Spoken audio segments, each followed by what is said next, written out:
Hi, and welcome to ABD News. Today we bring you an important topic to keep in mind, especially because it's becoming more present in our society. Today we are going to talk about crime and society. To start, the rates of violence have varied according to the time. In Colombia, violence has come in many forms. It is alarming to see how we have not been able to stop it at the road and how children continue to be exposed to it. Also, some factors such as dysfunctional families, displacement, drug trafficking, and human trafficking reproduce these behaviors. We have a panel of experts today who agreed to do this interview, a psychologist and an expert in criminology. Good morning. I want to thank ABD News on the radio for the invitation today. I'm Camila Ibarra, and I am a psychologist for the Oxford University. And during my academic process, I analyzed the psychological profile of Garavito. Thank you for being with us today, Camila. To start, could you give us your opinion about how a violent act can affect a person? Yes, sure. The damage can be physical, psychological, or both. Some consequences from those violent acts are the anxiety, increased incidences of depression, post traumatic stress, dissociative identity disorder, and borderline personality disorder. Of course, it is important to know the opinion of our criminalistic expert, David Urrego. Well, hi everybody. I also want to thank AVD News for the invite. Well, as you said, dear Lena, I'm a criminalistics expert from Simon Fraser University.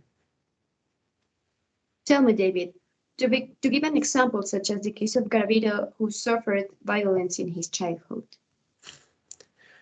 Well, I have to say, Garavito has been one of the most violent elements I've studied. Usually, violent behaviors tend to repeat in adulthood. Garavito is one of them.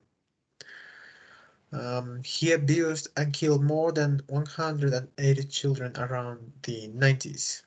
He literally inspired terror among poor families who feared their children would fall under his hands. He is not the only example. In Colombia, criminality rates are over the common ones. Homicides rate around 24 to 25.1 per 100,000 people. And taking into account what David says, there are certain factors that are present in an abused child, such as higher probability of suffering psychiatric disorders, revictimization, unhealthy behaviors, also animal abuse. So, Camila, in Garavito's psychological profile, what could you observe about these behaviors? Well, as I said before, I had the opportunity to analyze his psychological profile, and I evidenced that Garavito did not feel any kind of compassion for the suffering experienced by children. He boasted about each situation in crime committed. People with antisocial personality disorder, like him, have disordered cognition of their victims, which generates a significant dehumanization towards them. Also, he had some behaviors patterns. For instance, he used to wrote in a diary the age of the child he murdered. He analyzed, he planned and wrapped his victims. And an impressive characteristic is that he does not consider himself a serial killer, but he mentions it was just a behavior that simply arose. That's terrible. And what could you say about this, David? Oh, such apathetic behaviors impact our society with high levels of violence, which of course also lead to the creation of street gangs, drug trafficking, and many other factors that impact on our youngsters above anything else. Such things have led to the development of countermeasures in the shape of constitutional bodies, which seek to defend civil rights, though it hasn't been enough, and more victims of raping and violence appear every day.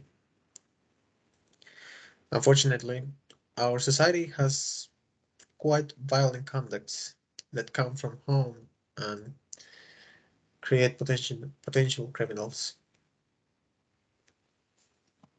Without a doubt, the situations that demonstrate violence are too unfortunate.